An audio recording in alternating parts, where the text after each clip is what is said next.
Halo teman-teman semuanya. Jadi kami di sini bersama dengan Pak Haris selaku pengelola dari Museum Sandi. Nah, di sini nanti kami akan mewawancarai singkat mengenai 4A serta carrying capacity terkait dengan mata kuliah manajemen pariwisata. Nah, sebelumnya mungkin kami akan memperkenalkan dulu dan juga diikuti oleh Pak Haris nanti. Dari saya sendiri, saya Sunlail Janatul Hasanah dan rekan saya. Nama saya Fatia Rahmita. Dan saya Andika Restu Putra. Ya. Dan Bapak? Saya nama lengkapnya Irawan Haris Wibawa. Ya, biasa sebagai Haris. Kemudian jabatan saya di Museum Sandi sebagai penata layanan operasional. Oh, penata layanan operasional. Ya, kebetulan teman-teman, Pak Haris ini ditunjuk oleh kepala dari Museum Sandi untuk menjadi narasumber untuk tugas kita kali ini. Ya. Nah, mungkin sebelumnya kita perkenalan dulu terkait dengan Museum Sandi ya, Pak. Ya, boleh dikenalkan ke teman-teman. Sebenarnya apa sih Museum Sandi itu? Jadi, ya baik. Untuk Museum Sandi sendiri itu merupakan museum di bawah Badan Siber dan Sandi Negara. Ya, kemudian saat ini Museum Sandi itu berlokasi di Jalan Faridan Muridan Noto, nomor 21, Kelurahan Kota Baru, Kecamatan Gondokusuman, Kota di Jakarta. Kemudian Museum Sandi itu diresmikan pada tanggal 29 Juli tahun 2008. Udah lama ya? Ya, lama. Kemudian saat ini Museum Sandi menempati di sebuah bangunan cagar budaya, di mana bangunan ini dulu pernah, kalau teman-teman pernah ke Kota Baru, memang dulu kawasan Kota Baru ini dipakai untuk kawasan orang-orang Belanda untuk tinggal di sana. Dan Museum Sandi sendiri di tahun 1947, gedung Museum Sandi di tahun 1947 itu digunakan sebagai kantor Kementerian Luar Negeri. Jadi gedungnya ya cukup bersejarah juga. Heritage ya? Ya, gedung cagar budaya. Jadi karena cagar budaya teman-teman itu harus dijaga dan tidak boleh dialihfungsikan. Berarti dulunya memang gedung peninggalan Belanda. Ya, betul. Ya. Gedungnya sendiri mungkin dibangun kisaran 1917 atau 1920-an. Seperti itu. Berarti baru diresmikan di tahun 2008. Museum Sandi tahun betul. Museumnya tahun 2008. Tapi lokasinya dulu kami belum di sana. Belum di lokasi yang sekarang. Tahun 2008 sampai tahun 2013 lokasi kami itu berada di kalau sekarang itu di Jalan Kolonel Sugiono yang menjadi Museum Perjuangan. Nah, dulu kami di lantai bawah Museum Perjuangan. Kemudian di tahun 2014 di bulan Januari tanggal 29 kami pindah di lokasi yang sekarang di Kota Baru yang sekarang. Untuk sekarang Kepala Museum Sandi dipimpin oleh Bapak Setio Budi Prabowo, SST. Pak Setio Budi. Iya, Pak Setio. Baik. Terima kasih Pak buat informasi pengenalan mengenai Museum Sandi. Nah, kita mungkin akan masuk ke dalam pertanyaan utamanya, yaitu terkait dengan 4A dan pertanyaan selain itu. Dan juga mungkin apa sih Pak atraksi yang ada di Museum Sandi? Attraction yang ada di Museum Sandi itu apa aja sih? Tapi sebelumnya maaf Pak, ini berarti termasuknya museum sejarah, wisata sejarah atau wisata edukasi nih Pak? Ya, jadi kalau Museum Sandi sendiri itu masuknya ke dalam kategori sejarah. Jadi kita mengambilkan, karena ada banyak museum terkait dengan saintek, kemudian terkait dengan kebudayaan, kemudian terkait dengan pendidikan. Nah, kami tentang sejarah, dan kami merupakan museum yang sejarah spesifik mengenai persandian, gitu. Jadi persandian di dunia maupun di Indonesia. Seperti itu. Ya, mungkin tadi kembali lagi sama pertanyaan awal terkait dengan apa sih attraction, daya tarik yang diberikan oleh Museum Sandi itu apa aja?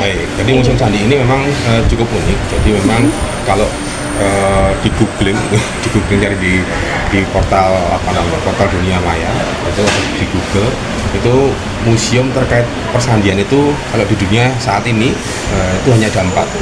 Pertama itu ada di Inggris, yang kedua itu di Amerika, yang ketiga itu di Indonesia, dan yang keempat itu di Moskow di Rusia.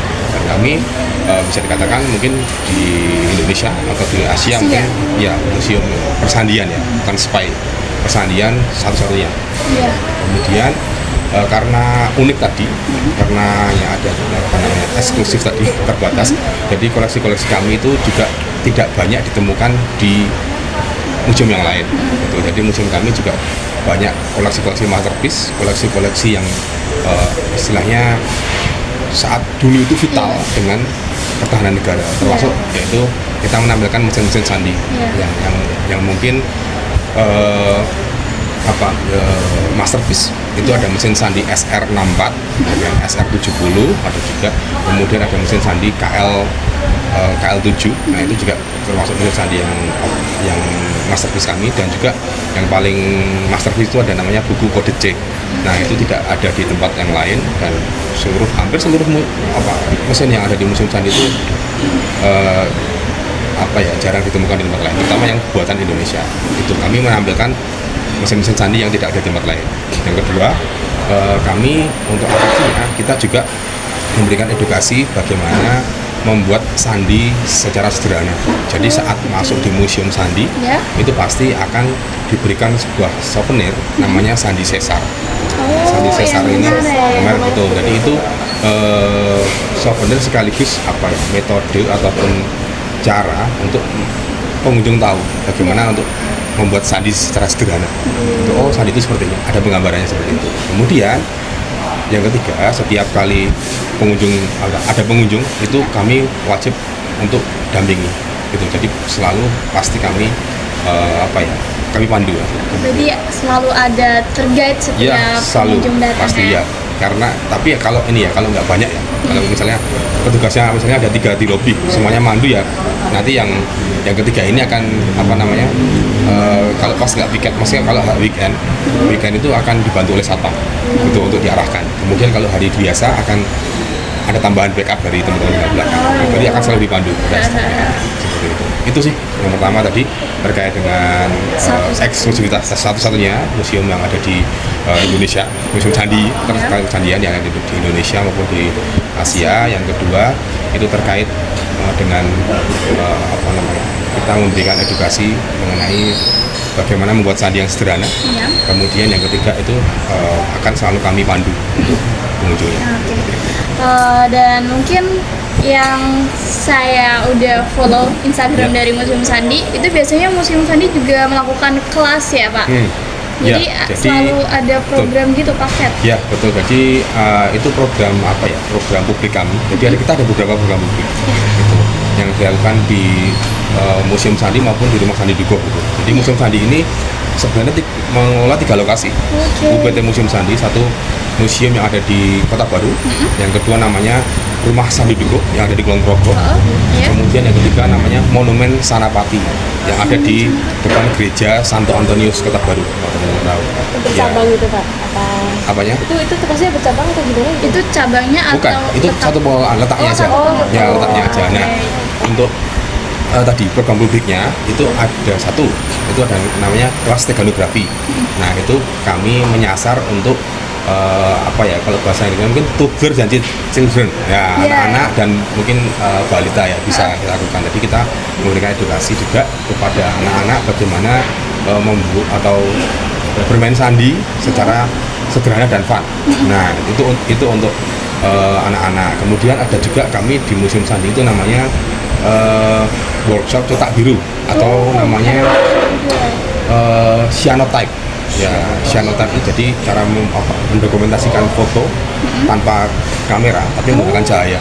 Oh, gimana itu Pak? Ya. Penasaran? Kamu ikut Makanya ikut. kelasnya. Boleh ikut kelas. kelasnya, Ya, Iya. bagi teman-teman yang penasaran terkait dengan apa tadi Pak? Cyanotype. Cyanotype. Boleh banget kepoin Instagram dari Museum Sandi. Ya. Nah, kalian nanti dapat informasi lebih lanjut terkait cyanotype dan Ya. bisa mengikuti kelasnya ya Pak? Betul, itu cukup Iya. kelas yang apa ya, cukup unik dan itu dilakukan oleh orang-orang dulu sebelum ada kamera. Ya, itu yang kedua. Yang ketiga itu dilakukan di rumah Sandi Dukuh yang ada di Kulon Progo, namanya Heritage Walking Tour. Ya, Heritage Walking Tour itu kita lakukan untuk menelusuri jejak-jejak para pejuang sandi.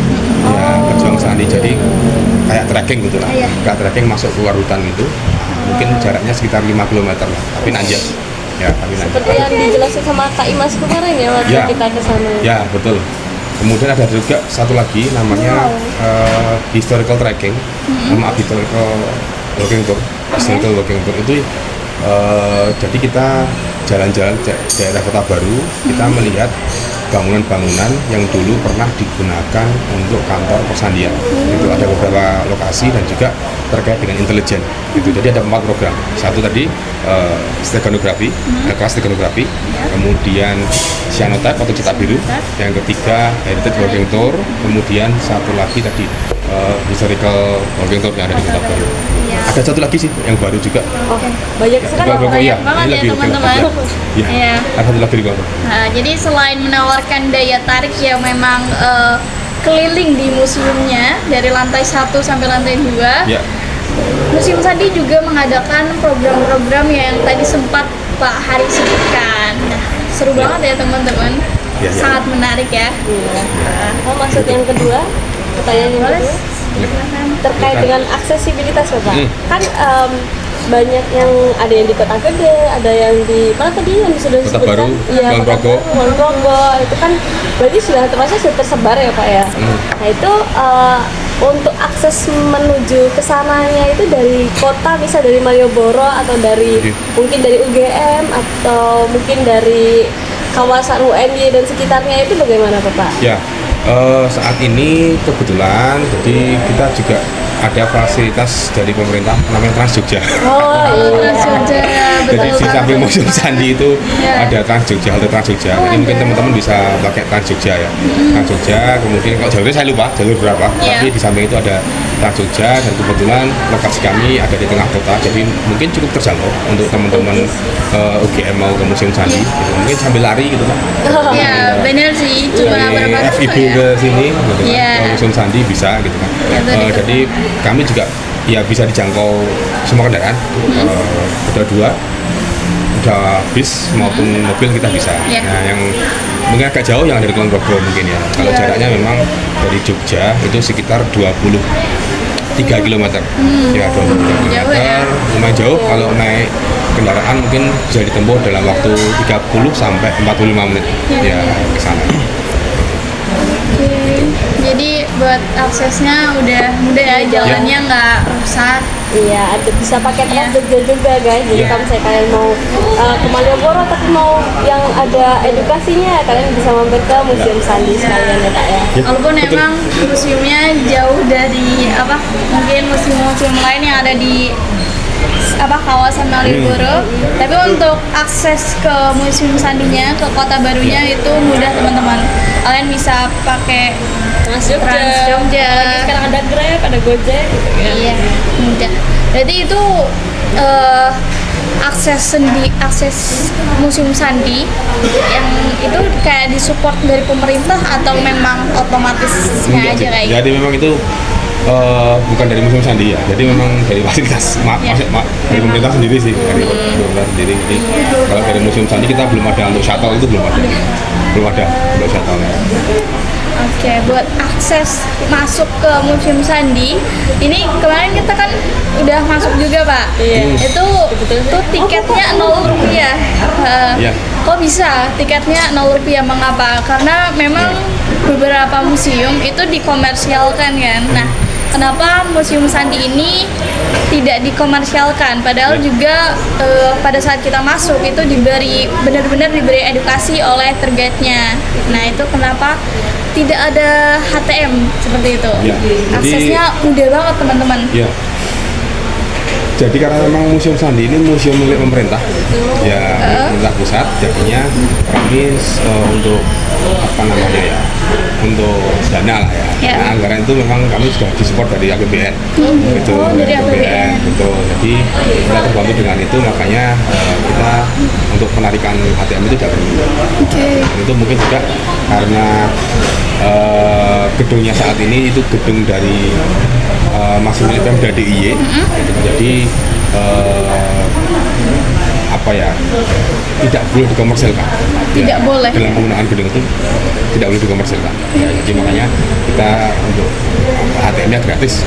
Nggak cuma masuknya, cuma ATM-nya gratis. Fasilitas yang lain juga gratis. Misalnya mau pinjam aula, itu juga boleh. Oh, ada aula. Ya. Itu di sebelah mana, Pak, kalau boleh tahu? Itu di sebelah selatan. Ya. Yang atas? Jadi ketika parkir, enggak di bawah.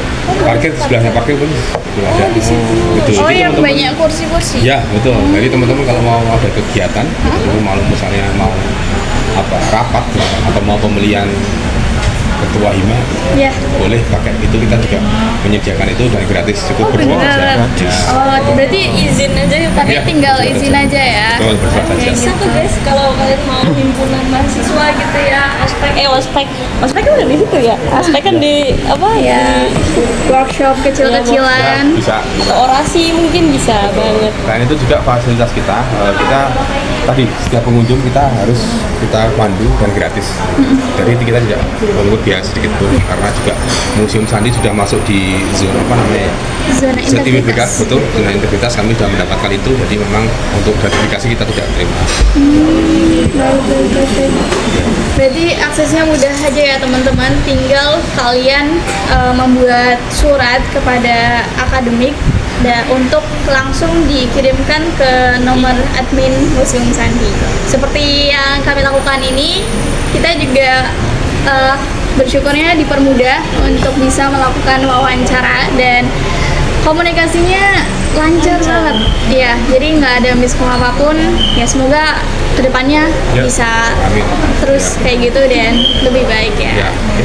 Oke, buat aksesnya mudah, dari baik itu dari perjalanannya serta informasi-informasi lain kalian bisa dapetin di media sosialnya tuh di mana aja, Pak? Bisa ada di media sosial, ada. Kemudian kalau teman-teman datang nanti informasinya ada, kita kayak seperti ini tapi dari akrilik ada papan kecil lah. Kalau Iya. datang teman-teman ya, kan semua kegiatan kita ada di situ semua.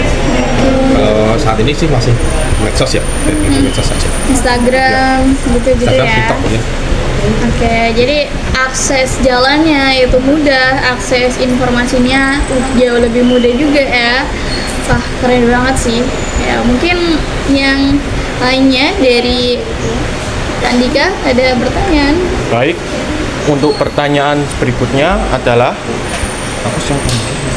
Ya, bebas saja. Mau apa? Terkait dengan ini aja. Bapak mungkin apa ya, di Museum Sandi itu apa? Untuk fasilitas itu kan cagar budaya ya, Pak. Ya. Dulu awalnya itu dirubah banyak atau hanya ada penambahan saja?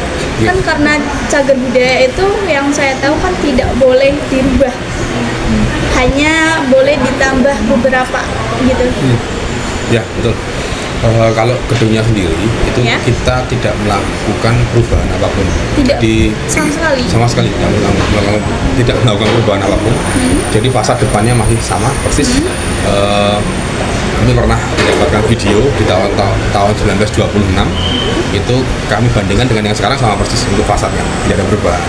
Mungkin kalau yang di dalam ada sedikit penyekatan saja, disekat sedikit untuk karena ruangannya cukup besar, itu kita sekat menjadi 2 ruangan, gitu. Tapi tidak merubah dan tidak merusak bagian-bagian dari museum, gitu. Jadi masih utuh gedungnya, makanya mendapatkan penghargaan Iya, cagar budaya. Ya. Waktu kemarin saya dan San mampir ke Museum Sandi itu juga ada beberapa kotak-kotak yang masih dari zaman dulu itu di semen ya Pak ya. Brankas maksudnya? Iya, Brankas. Ya, iya. Ada 2 brankas. Yang paling tua itu yang ada di ruang Nusantara. Nah itu brankas yang mungkin sejak gedung itu dibangun itu sudah ikut dipasang juga. Jadi memang brankas itu digunakan untuk menyimpan barang-barang berharga, barang-barang berharga dari pemilik rumahnya. Artinya sampai sekarang masih utuh juga, kita tidak berubah apapun. Tapi itu dibuka gitu nggak Pak kayak? Bisa. Oh bisa dibuka. Bisa juga untuk ya kosong isinya, nggak ada apa-apa. Kosong. Ya, Tapi berarti isinya udah dipindah ya Pak ya?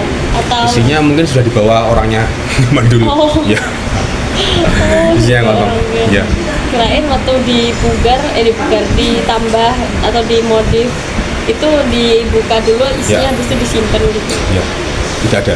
Oh, enggak. Tidak ada apa-apa ya. Tidak ada Berarti apa-apa. hanya Kotaknya, tampilannya aja ya. Ya. Untuk Betul. isi tidak ada. Baik, untuk pertanyaan selanjutnya tentang proses perawatan dalam Museum Sandi ya. Museum Sandi, Pak. Gedungnya atau koleksinya? Boleh Ya dua-duanya. Ya, Dua-duanya. kalau gedungnya Ya. itu karena gedung cagar budaya, jadi kita hanya boleh ya itu perawatan, tidak boleh merubah, tidak boleh mengganti gitu. Jadi kita hanya perawatan saja ketika ada yang sudah catnya sudah lapuk, ketika catnya sudah memudar, itu kita melakukan perawatan. Itu biasanya setahun sekali. Kemudian untuk perawatan, pengecatan dan sebagainya. Pengecatan baru kemarin ya, Pak ya? Ya, ini pun masih dalam proses gitu kan. Masih dalam proses juga perusahaan-perusahaannya. Kemarin ke sana masih dalam Ya. proses pengecatan Ya, itu. betul. Kemudian ada juga kita melakukan konservasi pada koleksi. Nah, untuk konservasi koleksi ini, ya konservasi koleksi ini kita lakukan setiap 1 minggu sekali. Itu di hari Senin. Di hari Senin. pada saat museum libur tutup. ya? Ya, itu kita gunakan untuk konservasi, kita gunakan untuk kebersihan museum, untuk pembenahan fasilitas, dan koleksinya itu sudah terjadwal untuk untuk konservasinya. Misalnya hari Senin nanti konservasi koleksi A, hari Senin kedua konservasi koleksi B, Senin ketiga konservasi di ruang storage dan sebagainya. Itu sudah kita jadwal. Itu konservasinya itu bagaimana Pak? Konservasi preventif kita, ya preventif. Kemudian ada juga yang kuratif, sedikit sih kuratif, karena kuratif itu kan misalnya mengembalikan yang agak rusak, misalnya jamur gitu. Ya ada jamurnya, itu kita bersihkan, kemudian jamur jadi hilang ya pakai alat dan juga cairan kimia. Kalau yang banyak sering kita lakukan adalah konservasi preventif, jadi pencegahan. Gitu, ya, Iya, mencegah sebelum masalah datang. Oke, terus selanjutnya mungkin Baik, untuk selanjutnya kan Museum Sandi itu bebas ya, nggak ada free biaya apapun itu. Nah, pasti itu kan ada pengunjungnya itu banyak sekali, Pak. Pengelonjakan pengunjung itu. Nah, untuk antisipasinya Antisipasi. untuk kelonjakan pengunjung itu gimana sih, Pak? Oke. Ya, jadi kita sudah memetakan karena sudah bertahun-tahun berpengalaman itu. Biasanya ada pengunjung-pengunjung yang bulan-bulan itu ada kenaikan drastis. Ya, biasanya bulan itu apa di kira-kira? saat masuknya kuliah atau masuknya sekolah, masa awal sekolah PPBD atau ada masa ospek lah, di awal masuk. Kedua di jeda semester. Itu jeda semester. Dan ketiga saat libur panjang. Jadi kita sudah melakukan pemetaan libur panjang itu saat bulan Ramadan ya, ataupun saat Idul Fitri, kemudian saat Nataru. Iya, Nah, akhir tahun ini juga banyak. Nah, Bentar antisipasi lagi ya. apa? Kita biasanya selalu untuk internal kita, untuk kita supaya pengunjung itu tetap terlayani. Jadi kita menambahkan pemandu biasanya. Menambah Ya, pemandu. menambah pemandu untuk bisa memandu ketika ada pengunjung-pengunjung. Jadi kita sudah petakan seperti itu. Kemudian ketika ada lonjakan yang banyak, misalnya ada 200 orang datang ke museum, Iya. kan nggak muat tuh museumnya. Nah, itu kita bagi, nanti kita split, kita bagi. Biasanya kita bagi beberapa kloter, kemudian dari kloter itu nanti dari kloter itu akan dibagi beberapa kelompok. Gitu. Nah itu akan dibagi di aula, akan dibagi di di halaman dulu. Nah itu setiap kelompok akan dipegang satu orang pemandu gitu, untuk menghandle itu. Ketika nanti sudah kloter satu sudah masuk habis, nanti split gantian lagi. Yang di aula nanti gantian masuk ke dalam museum, yang dari museum ke gantian di aula untuk diberikan edukasi. Jadi tetap efektif ya Pak ya, Ya. walaupun banyak pengunjungnya. Ya, gitu ya, Pak? kita coba seefektif mungkin. Karena memang lokasi kami ini ya untuk pengunjungnya bebas kan. Maksudnya mau datang berapapun kita terima, tapi untuk volume di museum kan juga terbatas juga. Nah, biasanya kita maksimal itu 200 sampai 250 orang untuk di area di lingkungan museum. Oh, itu untuk di lingkungan museum. Ya, di lingkungan Kalau museum. misal di dalam area Di dalam museum pada itu saat maksimal Maksimal? itu 20 orang. Oke. Maksimal 20 orang. Itu pun untuk anak SD. untuk anak Ya, SD. untuk anak SD, untuk anak SMA, untuk anak yang kuliah SMP yang agak besar itu Ya. biasanya kita bagi mungkin 15 orang. Nah, biar karena kan ruangannya juga agak sempit kan. Terus supaya tidak susuan lah. Ya, jadi teman-teman buat carrying capacity dari Museum Sandi itu ketika datang itu tidak dibatasi ya berapa aja ya. Ya. Cuman ketika pada saat di lingkungan di kawasan Museum Sandi itu maksimal 200 orang. Nah, ketika lebih dari itu mungkin mereka bisa ditempatkan di mana dulu ya. Iya. Terus untuk yang ketika di dalam museum itu sendiri itu 20 orang maksimal banget ya. Ya. Itu pun anak-anak SD. Ya, jadi buat teman-teman yang mungkin mau kunjungan bareng kelas ataupun satu angkatan ya, itu boleh banget, tapi mungkin bisa diatur jadwalnya lagi ya agar keefektivitas bertabrakan iya gitu ya. tetap efektif aja gitu di Museum Sandi ya. Pertanyaan selanjutnya, Iya. ya pinjam HP saya. Iya. Biasanya Berarti Bapak sorry gimana? ada di masa nanti suaranya ini nggak? Noise nggak? Oh iya. Aman. Aman Pak, nggak apa-apa. Ya. Nah, kira-kira Bapak di Museum Sandi udah berapa tahun Pak? Kalau Ya, boleh tahu? saya dari tahun 2019. Ya, tahun 2019 sampai sekarang. Ya. Ya, untuk jalannya ganti-ganti sih. Dulu pernah pengelola koleksi, juga pernah. Jadi kalau pemandu memang semua yang di Museum Sandi itu wajib memandu. Dari Wajib satpam, dari yang dari kepala museum sampai satpam sampai semuanya itu wajib untuk bisa memandu, untuk bisa mengetahui koleksi apa saja yang ada di dalam. Oh gitu. Sudah 6 tahun ya Pak ya berarti ya? Ya kurang lebih lah 6 tahun. Ya. Pas COVID itu kan di lockdown semua tuh Pak. Nah berarti Museum Sandi juga lockdown Pak, apa gimana? Ya, kami tetap mengikuti aturan pemerintah. Kalau museum belum boleh buka, kami tidak buka. Tapi tidak buka itu bukan berarti kita juga stop untuk edukasi. Ya, jadi kita saat itu memang ada kerjasama dengan beberapa sekolah itu untuk melakukan kunjungan virtual. Nah, kunjungan virtual. Betul. Jadi yang datang itu hanya gurunya saja datang ke museum, kemudian mereka bawa handphone atau gadget yang untuk keliling museum itu, dan juga kita ada dua pilihan, satu seperti itu yang langsung tour seperti itu, yang kedua kita berikan edukasi melalui virtual tour, jadi sudah ada websitenya. Ya, jadi kita masuk ke website yang saat itu kita diberikan akses oleh Dinas Kebudayaan Kota. Nah, diberikan akses itu untuk tur secara virtual itu juga bisa. Kemudian kita juga memberikan edukasi saat itu kita kayak podcast gini. Ya, podcast gini juga ada, dan juga edukasi secara di YouTube dan di Instagram, dan itu kita lebih rutin kan. Ya, yang biasanya seminggu itu 2 kali, saat itu bisa sampai 3 atau 4 kali. Itu webnya jadi kita bisa mengakses lewat HP ya? Ya, bisa. Jadi dari Bisa. HP itu kita kayak bisa lihat, oh jadi Museum Sandi Ya, itu gini-gini. betul. Gitu. Nah, itu tuh masuk ke Zoom. Kita ada Zoom. Ya, di Zoom kemudian di share. Efektif ya teman-teman. Jadi walaupun dalam kondisi yang tidak memungkinkan untuk bisa bertatap muka dan kunjungan langsung di Museum Sandinya, Museum Sandi juga mengadakan program-program yang memang tetap memberikan edukasi, tetapi feels-nya itu lebih dikenakan. Nah, itu dengan cara tour virtual. Iya. Ya. Dan ya Pak, terkait dengan Museum Sandi, kayak anak-anak SD datang kunjungan gitu, apakah Museum Sandi itu pernah melakukan MOU atau sekolah instansi lain itu melakukan MOU dengan Museum Sandi 1 tahun sekali atau bagaimana? Itu apakah ada kerjasama di beberapa instansi atau ya yang lain gitu? Ada nggak? Ya, untuk di Jogja sendiri, kalau MOU itu kan sifatnya dari pucuk pimpinan ke pucuk pimpinan. Jadi kalau di UGM ya rektor dengan kepala BSN. Itu MOU-nya sudah kita lakukan. Jadi setahu saya ada UNY, ada UGM, ada Amikom.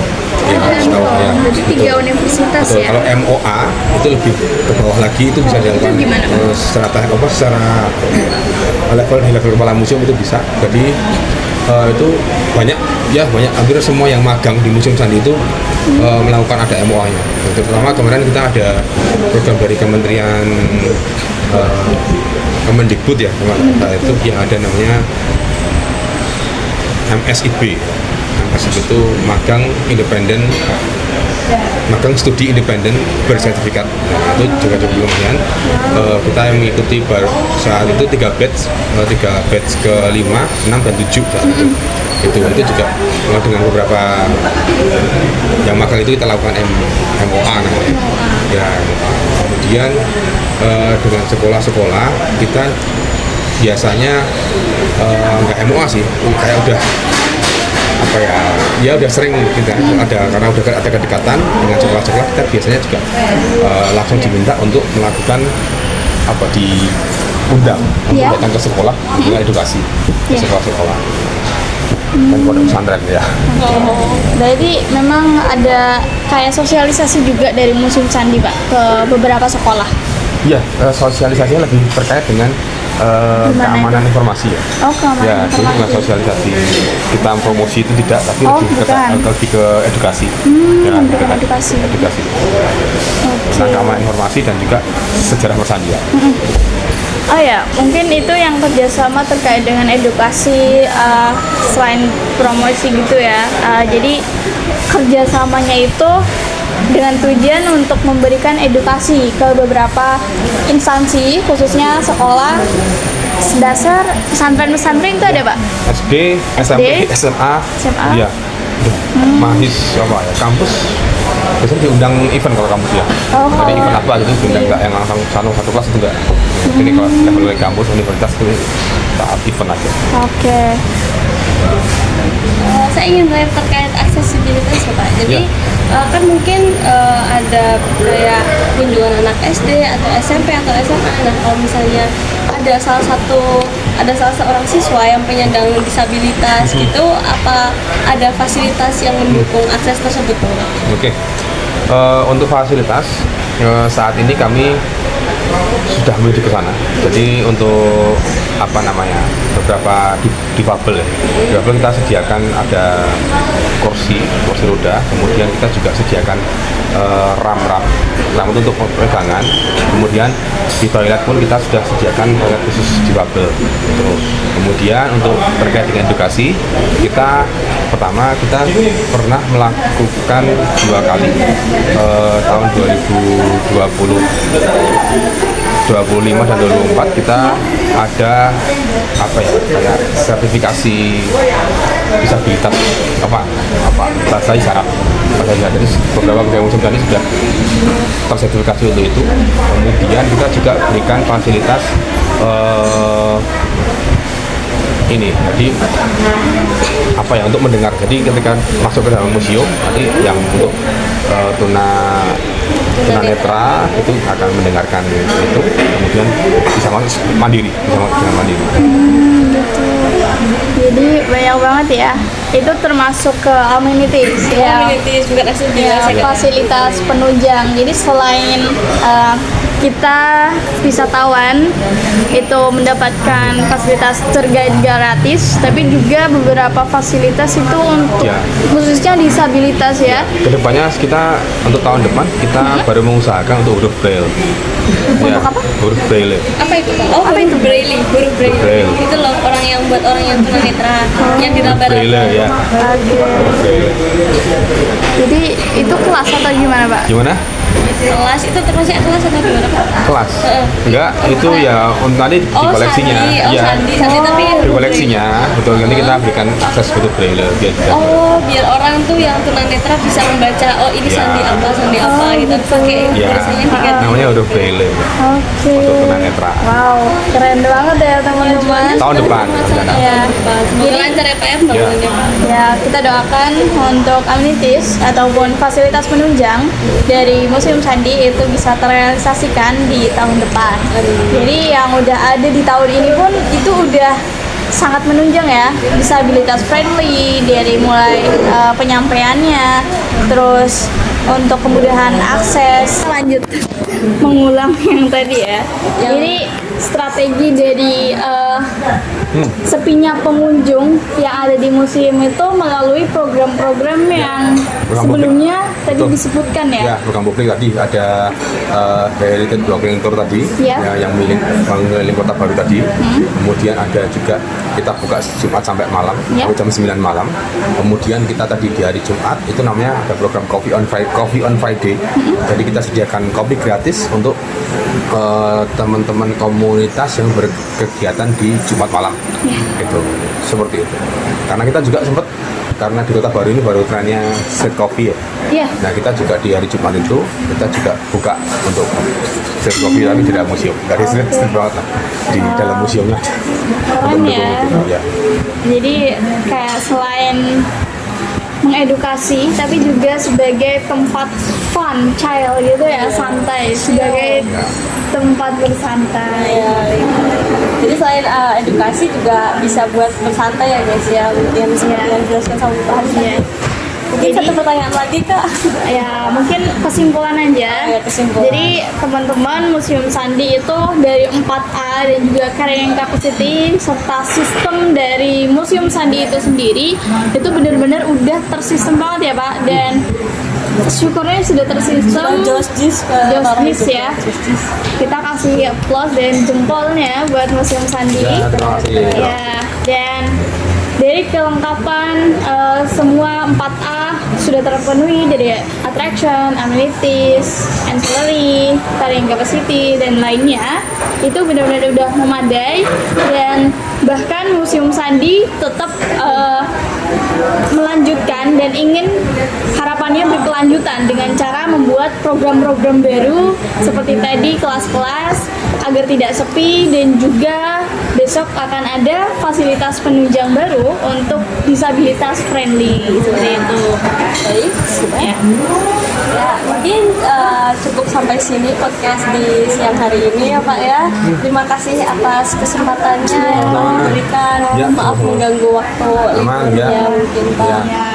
Ya, dan bagi teman-teman yang pengen banget buat datang ke Museum Sandi, datang aja, lokasinya ada di Kota Baru, bisa langsung detailnya bisa langsung dicek di Maps ataupun Instagram dari Museum Sandi. Di situ udah tertera banyak sekali informasi terkait dengan Museum Sandi ya. Dan kami mengucapkan terima kasih banyak buat Pak Haris untuk waktu liburnya kami diberikan waktu. Cukup. Mungkin cukup sampai ini saja ya teman-teman. Sampai jumpa di beberapa tugas ke depan dan salam.